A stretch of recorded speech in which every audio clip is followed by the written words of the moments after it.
He was the king of a tiny kingdom. He was barely 20 when he embarked on fulfilling the longest-held dream in history, that of uniting the East and the West. A political and military genius, he conquered the greatest empire of the time, which extended up to the borders of India. In 13 years, he imposed a new vision of the world. That was 2,300 years ago. His name, Alexander the Great.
The Acropolis, bathed in Mediterranean light, and the ultimate demonstration of beauty for the Greeks, has been calling out to Athens and the world for thousands of years.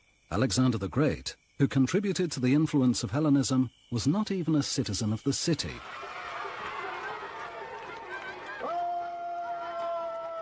Yet, each summer, at the foot of this rock, children gaze with fascination at shadow puppet shows inspired by legends about him. Including one legend in which, after a long fight, he saw off a gigantic python that was terrorizing the inhabitants.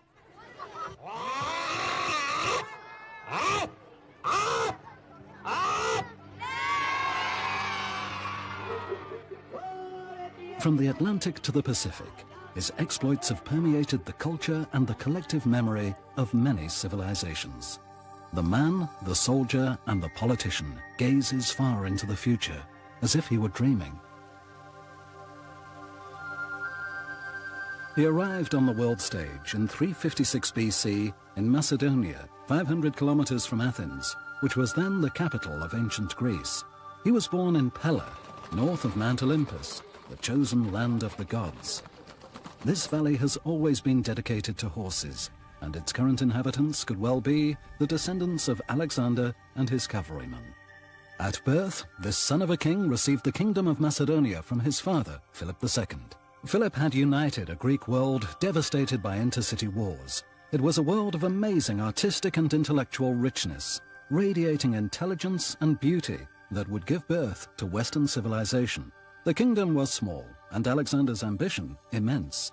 Having inherited the spirit of his father, he succeeded in spreading Greek thinking far and wide. His genius was underpinned by brilliant strategic and political intuition.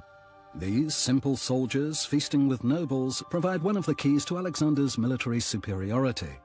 At a time when professional armies did not exist, he formed a permanent army with veritable professional troops. This offered a considerable advantage over his enemies, who would arm peasants, who would then return to their harvest when the war was over.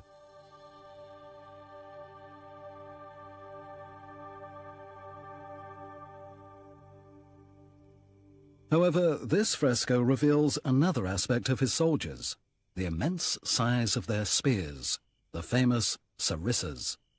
It was not only that they were longer than those of their enemies, but also the way Alexander and his father chose to handle them in close fights, which provided Greek warriors with a definite advantage.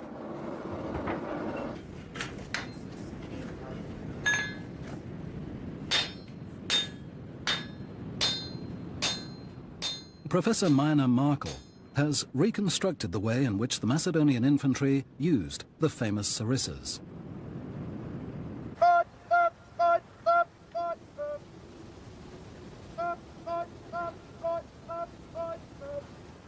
The demonstration is performed with spears identical to those used in antiquity.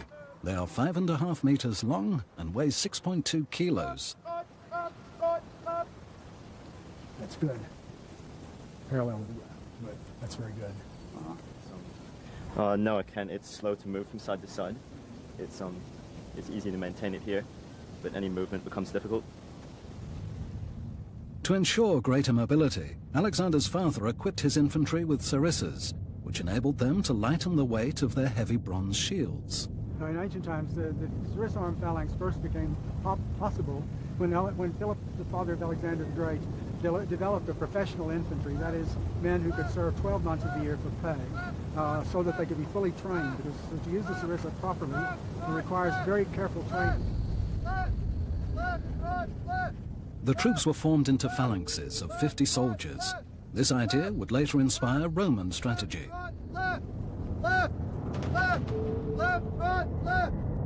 So it's important that the first four ranks 1, 2, 3, and 4, all hold their sarissas level so that each of them projects beyond the front rank. And then the rear ranks hold theirs diagonally into the air until the person in front is killed, and then they will move forward and lower their sarissa. Well, it was strong because the enemy were faced with a whole hedge of bristling points in the forward section of the phalanx, so that was very intimidating to the enemy and very deadly if they had no gaps occurring in the line.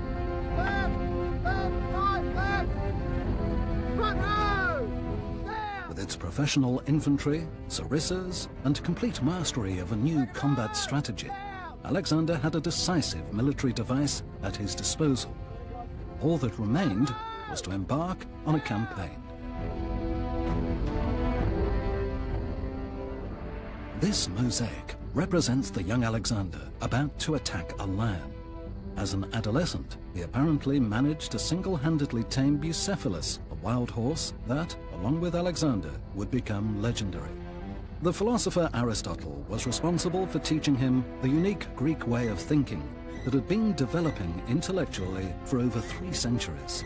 For the Greeks, the entire world was limited to Greece, Egypt, and Asia, at whose borders India was located. Alexander was convinced that he had to spread the same way of thinking to all habitable lands and to all fellow citizens of the same state and government. In a word, he felt he was responsible for taking Greek civilization to the most remote lands. Before embarking on this enterprise, he decided to consolidate his power inherited from his father. He united around him the Greek cities being threatened by Persian expansionism and weakened by divisions. These cities were also scattered over a large area and were therefore vulnerable. Convinced by his vision, these cities entrusted him to liberate their sister cities in Asia Minor, which at that time was under Persian rule. During this period in history, the majority of Asia was under the influence of the powerful Persian Empire. In keeping with this vast territory, everything was on a gigantic scale. This statue, representing Lamassu, a winged bull with a man's head, is 7 meters tall. It appears to guard Persepolis, the capital of the empire, a place that was the subject of both fear and fascination for the small Greek cities. This monumental staircase leading up to Apadana Palace is also impressive and was large enough to accommodate 100,000 people, without including the 10,000 immortals that formed the imperial guard of the sovereign. The system of government was an autocratic one, very different from democratic Greece.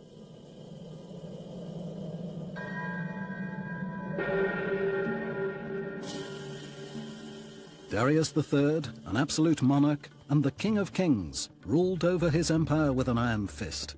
His power lay in the richness of his vassals, the 23 provinces of the Persian Empire.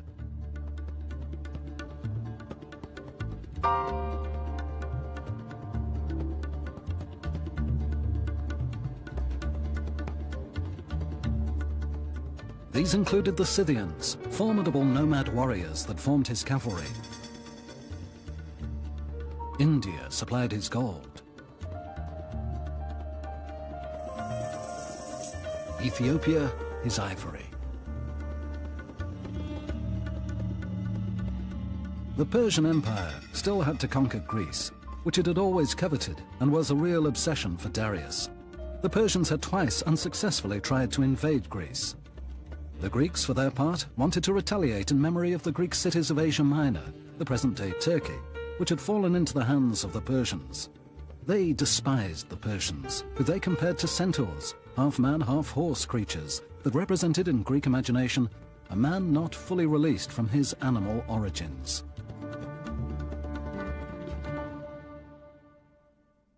Alexander's appeal was received with fervor throughout the Greek world, and he was able to embark on one of the most dazzling adventures ever envisaged by man.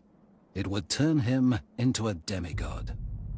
Our knowledge of the awe-inspiring cavalcade comes via the Anabasis, an account given by a chronicler from the 2nd century AD, the Greek historian Arrian. He was inspired by the reports delivered by Alexander's generals. Arrian related, perhaps somewhat complacently, the conquests of Alexander.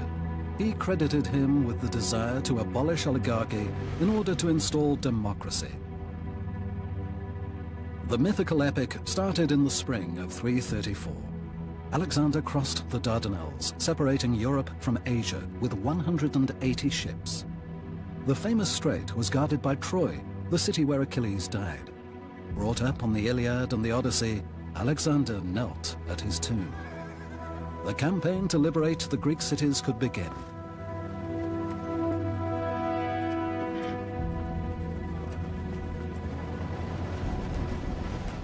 He advanced with 37,000 men to the banks of the Granicus.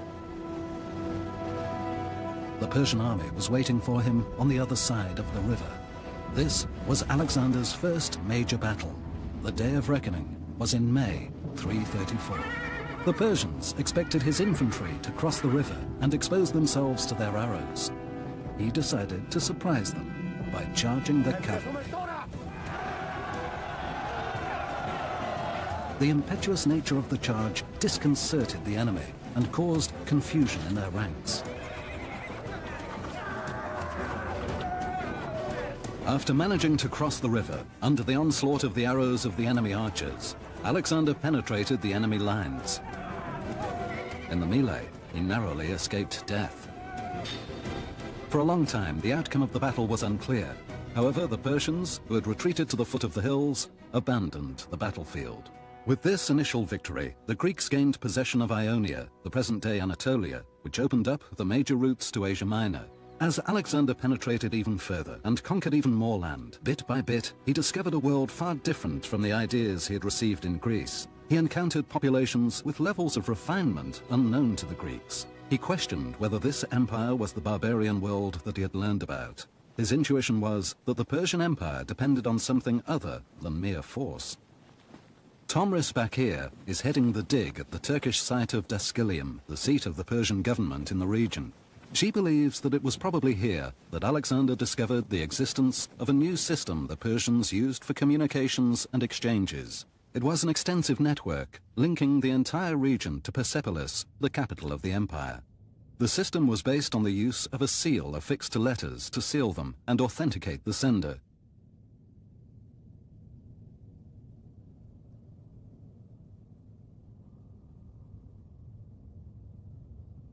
Several hundred seals were found in the ruins of Daskylium. Burada yapılan kazılarda ele geçen 500 adet bulla, yani mühür baskısı, Daskylium'un İran'daki merkez Persepolis'le olan bağlantısını göstermesi açısından ve bullaların Daskylium'daki bir saray arşivinde ele geçmiş olması bakımından çok büyük önem taşıyor. Efficiently governing the immense Persian Empire and its 23 provinces required an efficient system of communications, correspondence, and exchanges.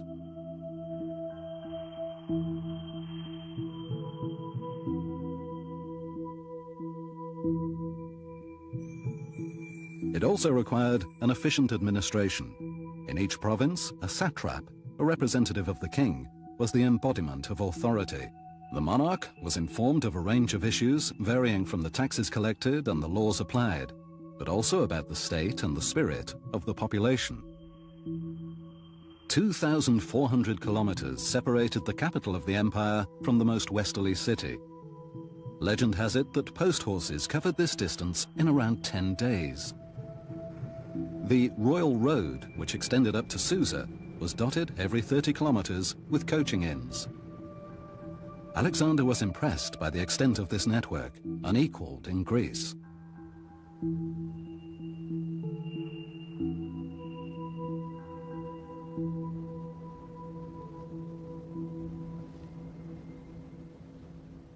In pursuit of his dream, Alexander headed southeast. He had an historic appointment with Darius, who he was to confront in person for the first time. Darius was waiting for him, with, according to the chronicle, an army of 500,000 men at Issos. At the end of the battle, Darius deserted the battlefield, leaving his wife, children and mother to be captured. In return for their release, the Persian king offered half of his empire. Alexander refused. He wanted everything. He seized the campaign treasure of his enemy, his bow, chariot, and even his cloak. However, Darius did not believe he was vanquished. He still held virtually the entire empire that stretched from the Euphrates to the Indus. An obstacle had been lifted, and Phoenicia and Egypt, which were ruled by Persia at that time, were now within Alexander's grasp. In the 2 years following his arrival in Asia, Alexander conquered around 60 cities.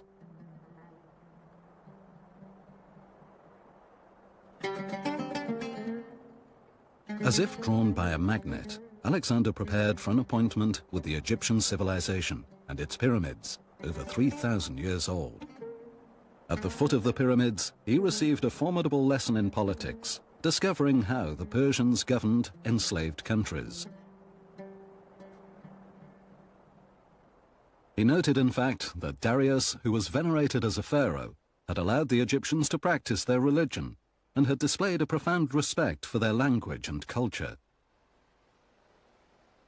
Alexander was also fascinated by the way that the Persians had enhanced this arid land.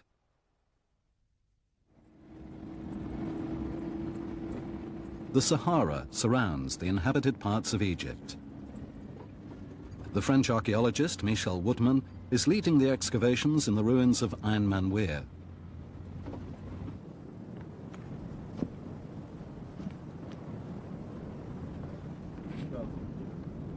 About 12 years ago, excavations in the waterways revealed a system of capturing and diverting water, dating back to the period of Persian rule in Egypt. In the first site excavated, over an area of several kilometers, vertical wells were revealed, separated by distances of 15 meters.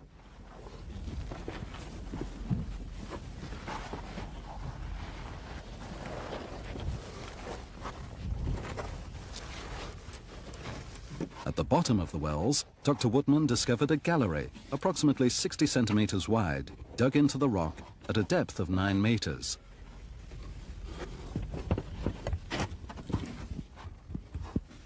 Nous sommes dans une partie drainante de la canate, c'est-à-dire une partie où l'eau suinte du réservoir, qui est le grès, est rassemblée dans le fond de la galerie.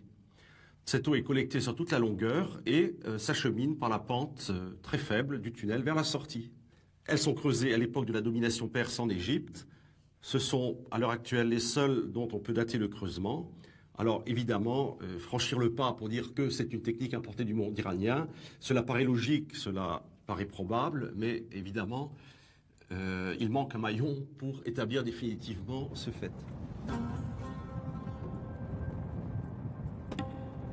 This technique is still used in Iran, in the desert province of Yazdi, 2,400 kilometers to the east of the Egyptian site. The top of the well is perfectly visible.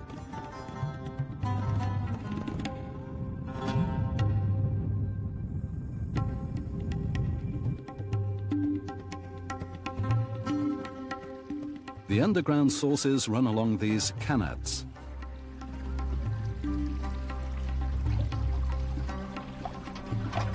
The canal is designed on a slight slope to enable the water to be distributed over the greatest area possible.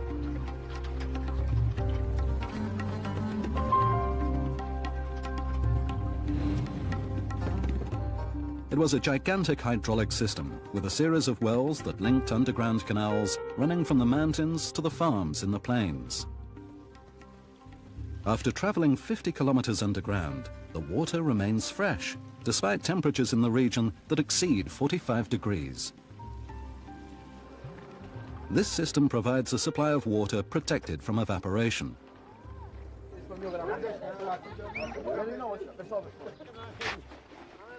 A single qanat can irrigate up to 30 hectares of farmable land.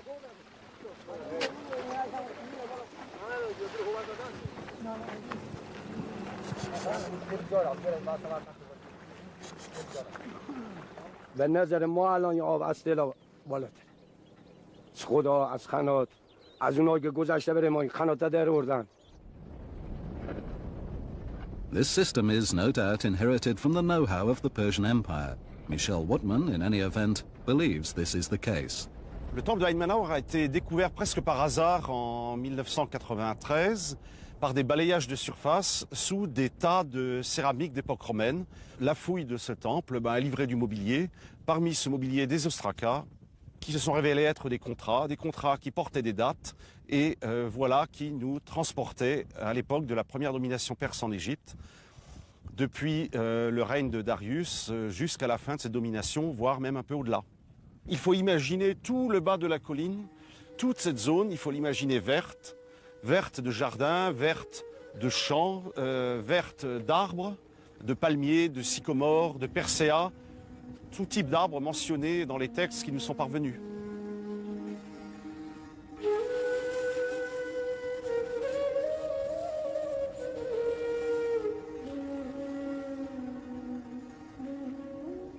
Un développement aussi rapide dans une région qui était vide nous fait supposer qu'il y a quelque part une planification et vraisemblablement du pouvoir central. Parmi les hypothèses que l'on peut retenir, c'est une mise en valeur pour, je pourrais dire, collecter des impôts, collecter des revenus, faire de ces oasis une région exportatrice vers le reste de l'Égypte ou de l'Empire, on n'en sait rien. When Alexander arrived in Egypt, he visited the sanctuary of Amun. He respectfully entered the temple without his generals. The priests recognized him as the son of a god and predicted that he would become a reconciliatory force and the governor of the earth. He then became a pharaoh.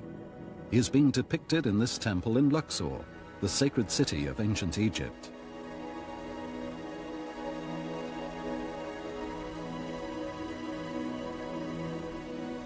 In common with his predecessor, he continued the policy of tolerance, as he understood that he would never govern Egypt without the agreement of its population. His idea of royalty had been transformed.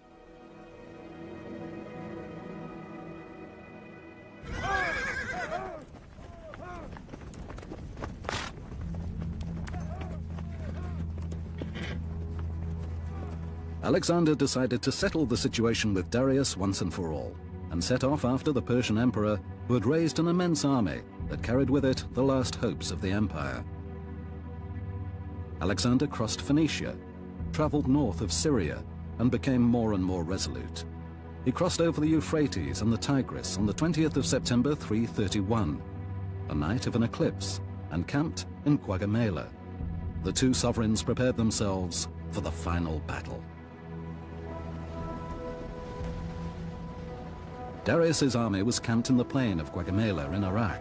According to legend, it included 1 million warriors from the present-day India, Central Asia, and the rim of the Persian Gulf. For 10 days, the enemies observed each other. On the morning of the 1st of October, the battle commenced. For Darius, who was personally leading his troops, the stakes were crucial. If he lost, another obstacle would be removed from the road to Babylon and Persepolis, his capital. As far as Alexander was concerned, he was determined to settle the matter once and for all. He was determined to capture the King of Kings. At his command, the Greek vanguard attacked the Scythian cavalry. It managed to rapidly neutralize the enemy Scythian chariots. Darius replied by detaching units from the center to support the wing under attack, which opened up a dangerous breach in the front line. At the same time, the right wing of his cavalry attacked the Macedonian flank in an attempt to overwhelm it. Alexander surged into the breach, and the Persian front line dispersed.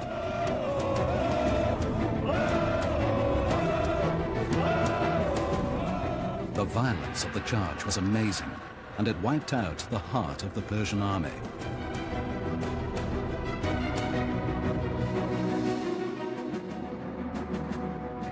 No resistance seemed able to halt the frenzy of Alexander's troops.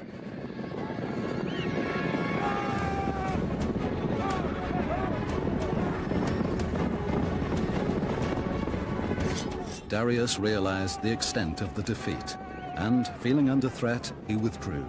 His personal guard regrouped to protect his retreat. When the majority of the Persian troops learned about the flight of the king, panic ensued. The entire Persian Empire was now within the reach of the Macedonian king. One world was finishing. Would another one begin?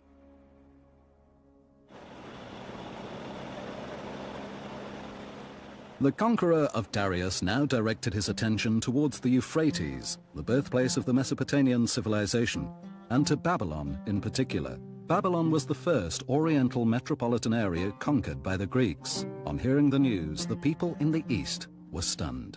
Alexander triumphantly walked along the sacred way that led to the monumental ceramic Ishtar Gate. He was welcomed by one of the generals he had fought against, who handed him the keys to the royal treasure. The beauty of Babylon astounded the 47,000 members of Alexander's phalanxes. Colossal friezes depicting a procession of lions, bulls, and strange beasts covered the walls of the city. Amazed, they visited the terraced hanging gardens, where a lifting device ensured the correct height for watering. They also discovered the square Tower of Bel. The wonders displayed before them were one of the 7 wonders of the world. The declaration sent by Alexander to the inhabitants of Babylon at the time of entering into the city has been found. In Babylon, important events were noted down on clay tablets in cuneiform writing.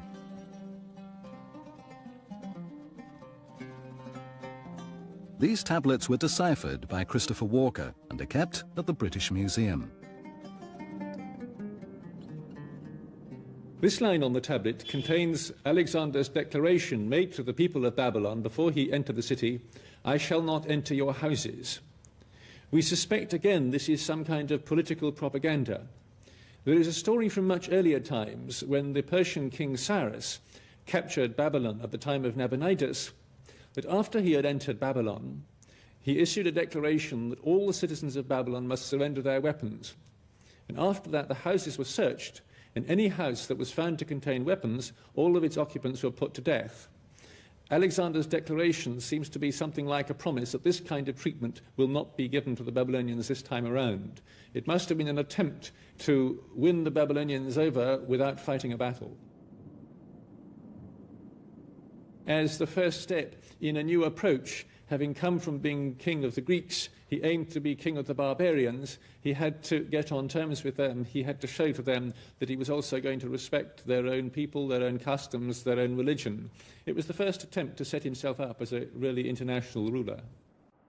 Alexander was assisted by a rumor that had spread throughout the Orient regarding his desire for tolerance and his respect for conquered populations, and the inhabitants of Babylon accepted him without difficulty. Whilst he had always previously appointed a Greek governor to head the conquered nations, in Babylon he left the Persian governor in place, the same person who had welcomed him. Alexander left Babylon for Susa, where he seized a treasure of at least 1,500 tons of gold. Persepolis, the heart of the empire, still remained unconquered. Alexander arrived in the city in January 330 and was amazed by the Apadana palace.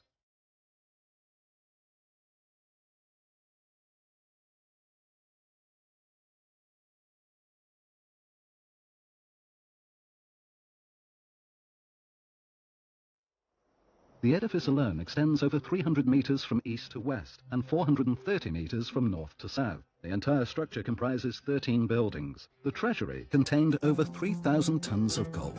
20,000 mules and 3,000 camels were mobilized to remove it. Everything was gold, bright.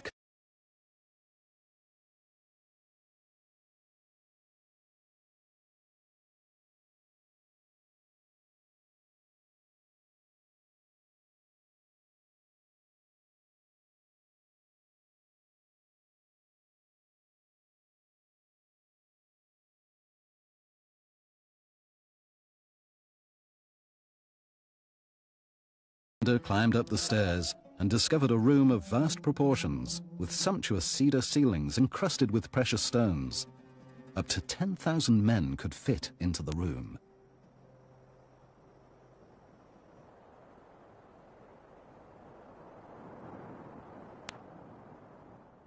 According to witnesses, Alexander penetrated the palace surrounded by his generals. However, it was alone that he approached the throne, the symbol of the power that had united so many people. Only 4 years had passed since he started his conquering campaign. He was 26 years old. The first political act of the new sovereign was to grant the Persians the same privileges as the Greeks. However, this conciliatory gesture was not enough to gain the trust of all the Persians. He then displayed his might and ordered the destruction of the Abidana palace.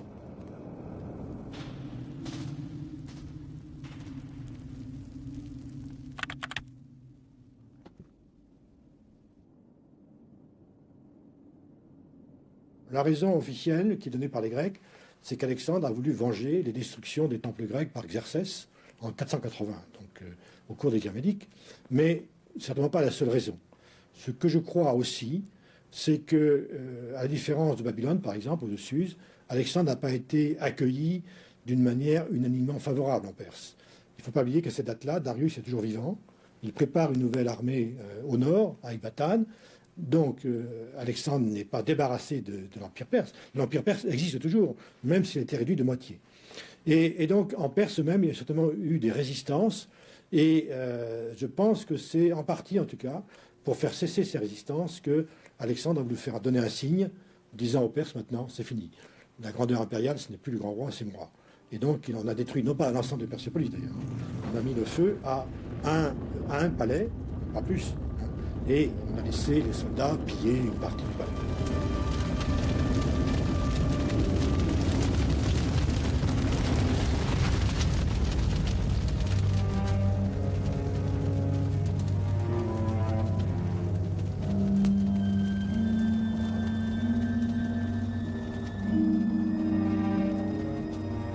Son intérêt était contradictoire. Il lui fallait à la fois apparaître comme le successeur des grands rois, donc établir ses liens avec les nobles iraniens et les nobles perses, mais il était dans une situation où ces nobles iraniens, certains d'entre eux, n'étaient pas favorables à la collaboration. To persuade them to collaborate, Alexander simultaneously played upon feelings of fear and seduction. The Anabasis relates that he ordered an enormous banquet, to which both Greeks and Persians were invited. He attended dressed in Persian dress, and in a solemn declaration, he expressed his desire to see the two peoples living in harmony.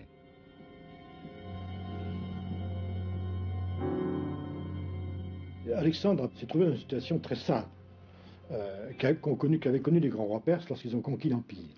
C'est d'établir des relations très étroites avec ceux qui dirigeaient l'Empire achéménide, c'est-à-dire la noblesse perse et iranienne, des vieilles familles, très liées entre elles, très liées à la royauté.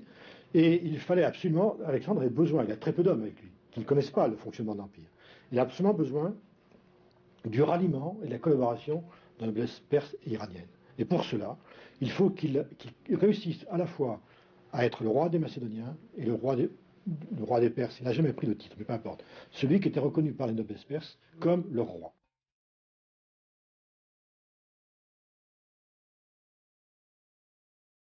In the empire, it was customary for vassals to prostrate themselves before the king of Persia. Taking inspiration from this custom, Alexander invited both Greeks and Persians to follow this example. This enabled him to establish equality between his subjects, and to find a natural coexistence between the Greek and Persian cultures. He therefore believed that equality had been re-established. A new era could begin between the West and the East. In common with the situation in Babylon, he left the Persian satraps in place, an eminently political move, as this approach met with the approval of most Persians. However, not all of his officers accepted this clemency towards the conquered population. Some reproached Alexander for placing an excessive importance on Persian dress, and especially for adopting it. He remained determined to persist, and a gulf started to open between him and his men. He left Persepolis for Pasargadae to visit the tomb of Cyrus the Great, a little as if he required a secret conversation with the founder of the Persian Empire, who had haunted his dreams. He then started to pursue Darius, who had fled in the company of the Bactrian satrap Bessus. Bessus killed the Persian emperor and fled towards the east. Alexander caught up with him and, in a dramatic gesture, executed him for regicide. However, the conquest was not over. When his troops crossed the steep mountains of the Hindu Kush, they met with fierce resistance. In the regions where Persian influence was less pronounced, Alexander and his men met with violent opposition from the nomads of the steppes of Central Asia. He left behind him new cities, which included Alexandria in Arachosia, that is Kandahar, and Alexandria in the Caucasus near Kabul. He then crossed Samarkand and reached the aptly named Alexandria Ultima.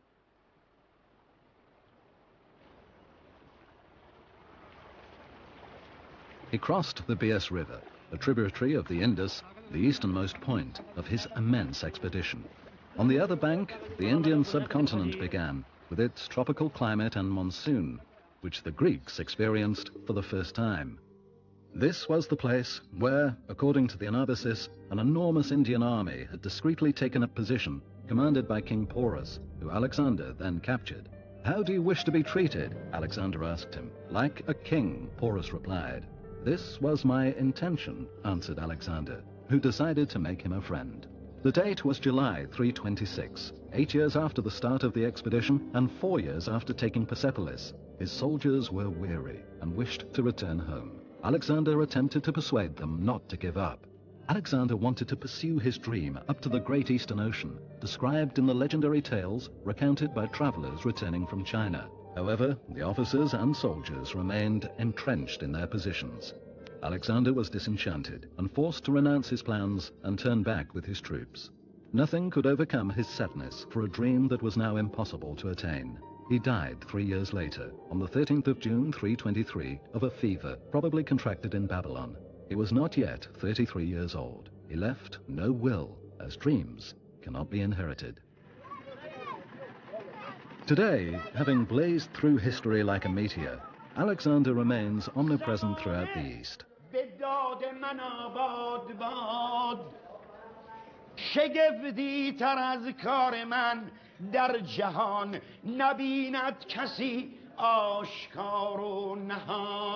The art of this Iranian storyteller relives the myth of the invincibility of the great conqueror. The storytellers take their sources both from memory and from universal literature that has transcended time and cultures, both in the East and the West. The memory of this unique period has been handed down virtually intact over 2 millennia.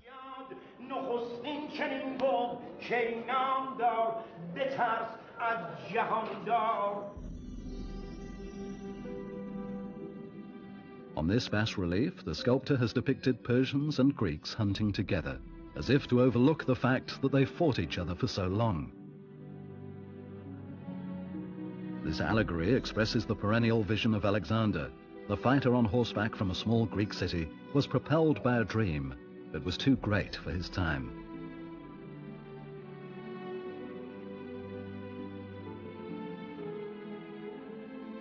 Alexander the Macedonian is represented not as the conqueror he actually was, but as the successor of Darius III and the Achaemenid dynasty.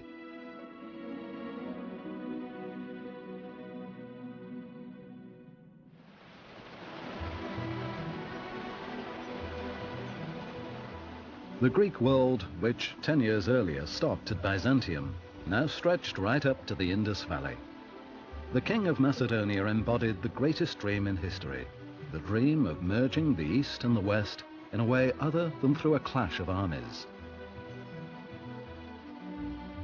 The dream of extending the same law to all, in the same way as the sky shines its infinite light on all, ended with him, though others would pursue it. The treasures taken from the Persian kings financed the creation of major trade routes, thus accomplishing one of Alexander's aims, that of putting all people in communication with each other. This led to the creation of the Silk Road in the vast lands of Eurasia, which would link China to the Mediterranean for 23 centuries.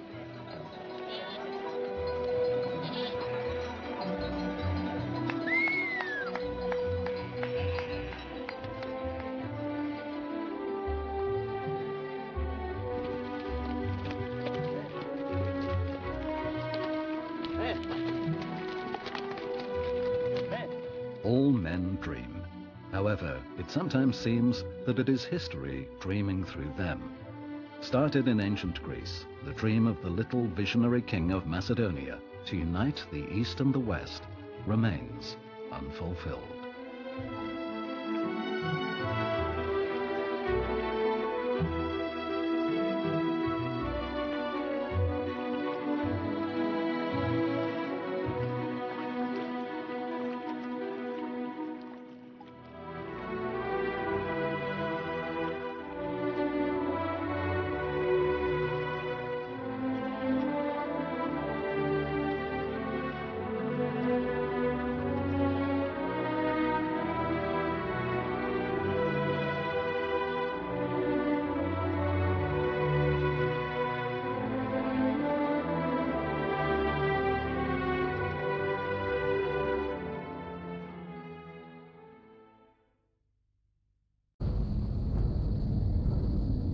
Then the rear ranks hold theirs diagonally into the air until the person in front is killed, and then they will move forward and lower their sarissa.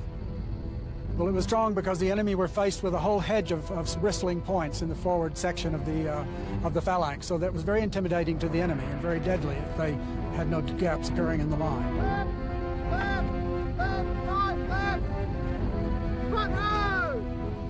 With its professional infantry, sarissas, and complete mastery of a new combat strategy, Alexander had a decisive military device at his disposal.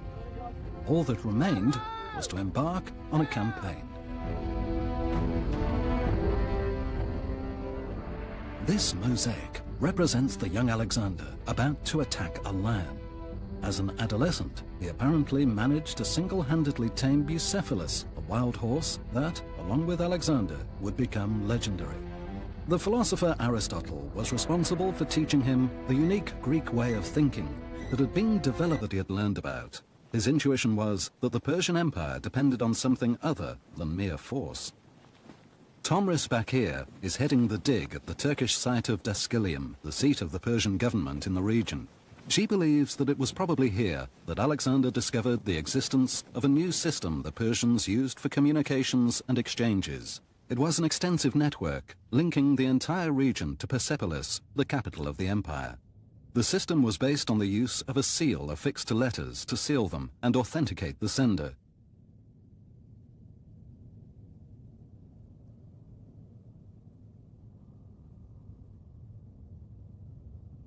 Several hundred seals were found in the ruins of Daskylium. Burada yapılan kazılarda ele geçen 500 adet bulla, yani mühür baskısı, Daskylium'un İran'daki merkez Persepolis'le olan bağlantısını gösteriyor. Établir définitivement ce fait. This technique is still used in Iran, in the desert province of Yazdi, 2,400 kilometers to the east of the Egyptian site. The top of the well is perfectly visible.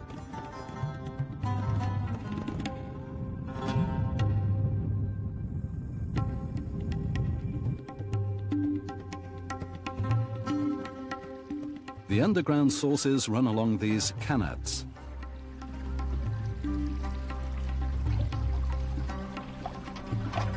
The canal is designed on a slight slope to to enable the water to be distributed over the greatest area possible.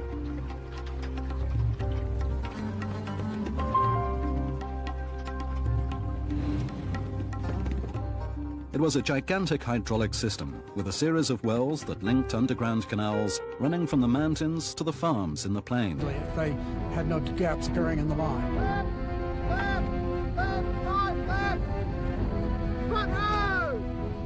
With its professional infantry, sarissas, and complete mastery of a new combat strategy, Alexander had a decisive military device at his disposal. All that remained was to embark on a campaign. This mosaic represents the young Alexander about to attack a lion. As an adolescent, he apparently managed to single-handedly tame Bucephalus, a wild horse that, along with Alexander, would become legendary.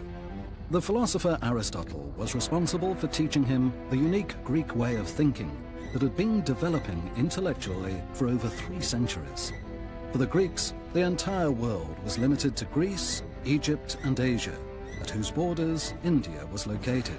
Alexander was convinced that he had to spread the same way of thinking to all habitable lands and to all fellow citizens of the same state and government. In a word, he felt he was responsible for taking Greek civilization to the most remote lands.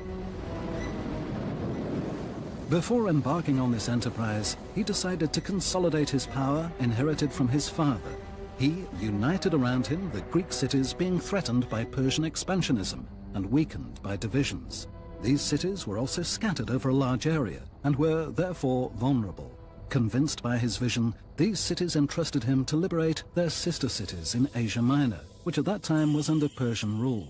During this period in history, the majority of Asia was under the influence of the powerful Persian Empire. In keeping with this vast territory, everything was on a gigantic scale. This statue, representing Lamassu, a winged bull with a man's head, is 7 meters tall. It appears to guard Persepolis, the capital of the empire, a place that was the subject of both fear and fascination for the small Greek cities. This monumental staircase leading up to Apentana Palace is also impressive and was large enough to accommodate 100,000 people, without including the 10,000 immortals that formed the imperial guard of the sovereign.